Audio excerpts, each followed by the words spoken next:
Hey everybody, Shane here, and I'm going to play some AI Dungeon for some reason. To give you a little bit of a context of what this is, basically it plays along with you, and for the sake of this video, I'll just go with something simple. Select a character. I'm going to be playing as a knight, as I always do. And the character's name, I'll just play as Dusk, because why not? Better than keeping up with the basis character that doesn't exist anymore. So just the knight Dusk. You are Dusk, a knight living in the kingdom of Larian. You have a steel longsword and a wooden shield. You are on a quest to defeat the evil dragon of Larian. You've heard he lives up in the north of the kingdom. You set on the path to defeat him and walk into a dark forest. As you enter the forest, you see a large black dragon flying above you. Its wings spread wide as it stares down at you. "I will kill thee," the dragon screams. "Take thy sword, take thy shield, or I'll tear them from your dead hands." Well, what do I do if I were to see a dragon looming above me? I ready in action. If the dragon reaches my 5-foot radius, I will attack with my longsword. The dragon roars. Its body is covered with scales that glow red hot. That's interesting, seeing as it's a black dragon. It looks like a big, angry dog. You raise your longsword and prepare for battle. Your move speed increases by 30 feet toward the dragon. The dragon growls and raises its wing. It lets out a roar that shakes the ground around you. You feel like you're going to be crushed underfoot if you don't dodge this attack fast enough.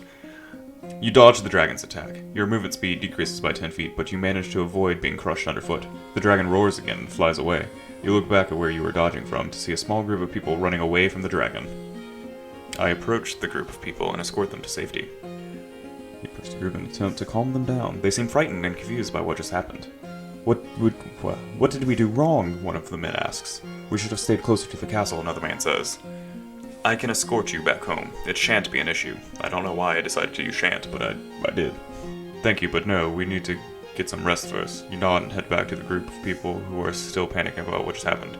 You tell them that they can return home later tonight or tomorrow morning. You may also notice some inconsistencies. That's just because there's no, actual storyteller. The AI is coming up with things on the fly. You offer to watch over the camp while everyone rests. You know there are other guards nearby, so you won't be alone. "Thanks, but I'm fine," a woman says. "It was a scary experience. A few minutes pass, and then...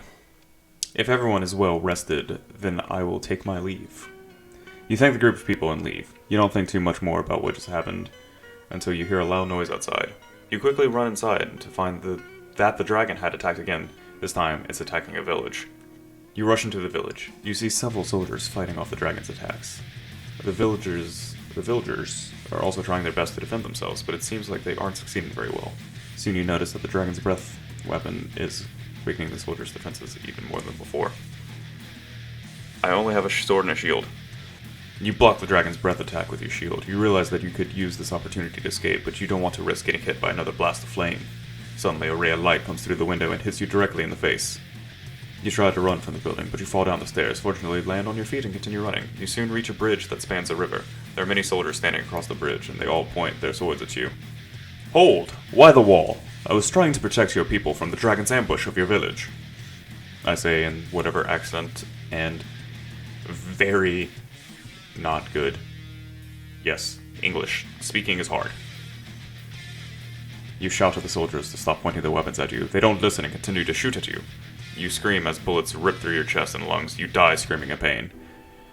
So, as you can see, they had swords pointed at me. And then all of a sudden those swords became bullets. So I'm going to just kind of assume that was a dream, and my next action is going to be... You awaken from your nightmare. You look around to see you are lying on a bed. You look down at yourself and see you have changed into a different outfit. You are wearing a blue tunic and brown pants. You look around to see that you're in a room full of various items such as bookshelves, tables, chairs, beds, etc. "Oh, good morning, Mr. Wolf," a voice says. So... Am I still Dusk? Who am I? Jackie Chan. Or Zoolander. "You're me, Mr. Wolf." Yes, I suppose you are. So how did you end up here?" "I'm even more confused now." "I just dreamt I was a knight defending a village from a black dragon's attack. I'm not gonna say how I died necessarily in the dream. That's right. Well, I guess I better get started on my story. You sit up and listen intently to his tale. He tells you that he once lived in a peaceful life in the forest until he accidentally killed someone during a fight. I don't remember. Maybe it was a bear or something. Well, I suppose bears aren't known for their sense of direction. Okay. So why are you telling me this? See, dialogue starts to get really weird in this kind of game. Where did you go after you killed the bear, Mr. Wolf? I went somewhere else. I don't really feel like talking anymore, so I left. Where'd you go? To find out myself. Let me just clarify this. You said... Yeah, you said I was... you. Explain. Yes, I did. Anyway, I came here because I thought you might be able to help me. Help you? You ask incredulously? Ah, words. How do you mean? He shrugs his shoulders. Well, I guess I'm just gonna ask this. Have you heard of a persona? Yeah, so if you don't know what a persona is, it's a whole series of games. What do you mean? The persona is a special ability that allows the user to transform into whatever person they wish. For example, the Phantom Thief can turn himself into any girl he wishes to steal from. Wow, that could have been so close to what persona actually meant. You frown, and how does this relate to me? Do you possess the persona? I ask him, hopefully getting a straight answer. No, I don't, but if I had the power to become whoever I wished, then maybe I would be able to help you. You stare at him blankly. Why would you help me? Because, he pauses and thinks for a moment. This AI is making this so confusing, but honestly, trying to make sense of it is part of the fun. Because I've always wanted to help people. You nod slowly. Okay, but how do we go about doing this? He smiles and begins explaining. He explains that he needs you to travel back in time and meet him when you were young. This is predestination. I'm pretty sure this is just predestination. Because... wait, is this an old man? I mean, I can look up. Nope, come back. Dead, game over. A voice says... Okay, so I don't even know who this person is, really. About 10 years old, you smile and nod. Alright, I'll go back in time. Oh, that's weird. Alright, so I'm playing as a 10-year-old, apparently. A 10-year-old who needs to go back in time to meet him when you were young. Yes, I need you to go back in time and meet me when you were little. Then you'll have to defeat a monster called the Dark Knight. You sigh and shake your head. But why me? He smiles. I am but a boy. Any younger and I'll be useless to your cause. Some comma should have been in there, I know. No. I'm serious. If you are too young, then I won't be able to help you. Besides, there isn't much time before the Dark Knight appears. It's best you come along now. You nod eagerly. Let's go. You walk toward the castle with Mr. Wolf. Suddenly you hear a loud noise coming from outside. The sound seems to come from far away, and it suddenly gets louder and closer. Suddenly you notice an army of soldiers marching toward the castle gate. This seems like the last thing I saw in my dream before I woke up in Mr. Wolf's home. You quickly run inside the house and hide behind one of the furniture. As soon as you open your eyes, you see a group of soldiers charging toward the castle. They seem to be holding spears and bows ready to fire upon anything that moves. Yeah, I used to be an adventurer. Until I woke up and it was just a dream. Oh, the imagination of a child, right? You look around and frantically try to make out the figure running away from them. However, you can't tell if it's man or woman. As you continue looking for Mr. Wolf, more soldiers arrive at the front door of the house. I mean, I'm a child. Hopefully they won't attack a child, so I'll just answer at the door. You quickly open the door and see a young man dressed in a red robe standing there. His face looks very pale and his hair disheveled. Wolf, he asks nervously, are you alright? What happened to you? It's me, Mr. Wolf. Did we go back in time? What year is it? Oh, I can direct the action myself. It's 2015. Oh dear, he says, looking down. Mr. Wolf, please don't worry about me. I was only trying to protect you from the Dark Knights. There are 2 Dark Knights. Oh, I see. They must be the ones who attacked us yesterday. You nod and smile. Yeah, they were ones who attacked us yesterday. There's another one though, and she has a sword instead of a bow. Ah, okay. So 3 total, right? I recall a time when I wielded a longsword. A longsword, he asks, surprised. That's not what I meant. You laugh. No, it's fine. It means a weapon made of wood and metal. A longsword is just a short sword with a longer blade. Yeah, I guess. Yeah, he nods and smiles again. So I guess I'll ask, are you some sort of wizard then? Because he was wearing robes. Well, really, wizards wear robes, right? No, I'm not a wizard. I'm just a normal guy who wants to help others. Oh, this seems to be like a recurring theme. Am I supposed to stop being selfish and help others? He nods and smiles. Well, alright then, let's get going. We should go to the forest nearby. There's a village there that might know something about this dark night. He nods and smiles. Good idea. We'll take our leave here tomorrow morning. Take a rest. Take a long rest. There. D&D terminology. You lie down on the sofa and close your eyes. You begin to drift off to sleep. So I'm calling forth the action, Dream You Are the Night Dusk, because I feel like I've lost track of the character. You wake up in the night to find yourself lying in a bed. The room is dimly lit by candles, and you see a tall, slender figure sitting next to you. She wears a black dress and her hands are wrapped tightly around a dagger. Her face shows signs of weariness and sadness. I simply ask, why? She doesn't respond immediately. Instead, she continues to stare into space, eventually speaks up. My name is Selena, and I was sent here by my master to kill you. You frown. What makes you think I would agree to such a task? Damn! I get out of bed and take the dagger from her. You stand up and grab the dagger from Selena's hand. Selena, we've been through this before. In fact, I remember when you first came here. She shakes her head. I didn't come here to talk anymore. I want to die. There should be another way. Selena, I'm sorry, but I can't allow you to do so. She stares at you with tears in her eyes. Please, sir. Please, kill me. Selena, I can't let you die. Your life is valuable to me, and I will not let you lose it. She looks at you with tearful eyes. Please, sir, I beg of you, kill me. You died. Game over. Alright, so same thing, just wake up as the child.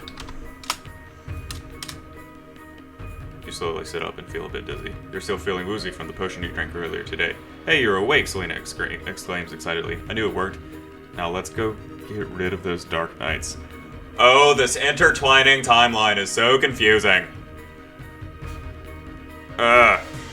Well, I'm obviously going to recognize her as Selena, so Selena, who do I look?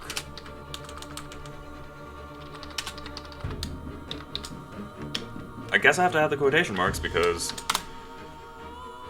dialogue's becoming weird. Me? No. My name is Selena. I'm the daughter of a farmer, and he raised me since I was little. When we lived in the village, we had nothing but love for each other. You sigh deeply and shake your head. This could be like Westworld. I've only seen the one episode of Westworld. You walk over to a mirror and look at yourself. You notice that you have a few scars on your body, most notably on your neck. Selena, how did you get these scars? It doesn't use you and I appropriately. She shrugs her shoulders. They happen sometimes when someone gets killed. Oh my god, is my body... I just ponder, are these scars the remnants of past lives? Maybe, maybe not, who knows? I mean, if they are, then maybe I am one of them. But how could you possibly know that? You shrug your shoulders again. I guess because I was born here, and everyone else is too. I think we just got to the meat of this. Remnants of past lives, and I might be one of them. So I ask, Selena, please kill me once again. And what is her reaction? Sir, I won't kill you again. If anything, I'll give you a chance to live. You frown? You frown. Are you sure? Because if not, then I'm gonna have to kill you again. She laughs nervously. If in one life, she was sent to kill me, and I refused it. No, I refused to kill her. Oh. Do you have scars?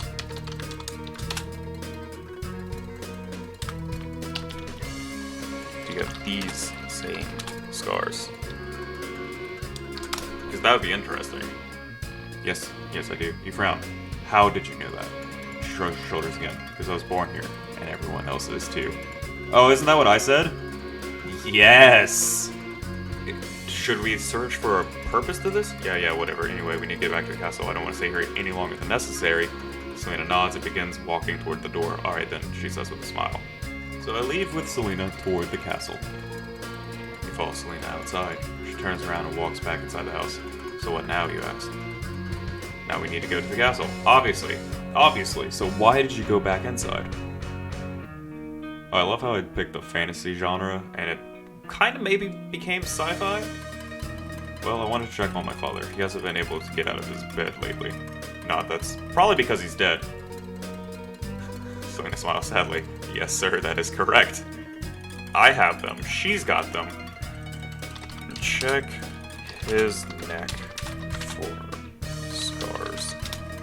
You reach down and touch his neck. There are no scars anywhere near where you touched him. Maybe it is just us.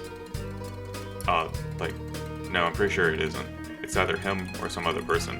Not, then who is it? Selena pauses for a moment and then answers. It's me. Okay, that took a weird turn. Point out the scars on my neck. Yeah, it's me too. No, it's not you. Look, I'm sorry about this. We both were under the influence of something. You raise an eyebrow. Something. Selena shakes her head. Weird things happened yesterday, and I woke up here instead of you. Do you feel as if you lived multiple lives, Selena? Are we just piecing together the fragments of those past lives? Yes, sir. You pause for a moment. What does that mean exactly? Selena blushes slightly. It means I've lived many different lives. Each time I died, I went to a new one. Yeah, I'm feeling that. Also, that's pretty much just improv. Every time I say something, the game is just like, yes, and... Or just yes in this case. Yes, sir. You nod. Good. Well, we better hurry and get to the castle before the guards start getting suspicious. Yeah, I'm probably just saying good because I am confirming my suspicions.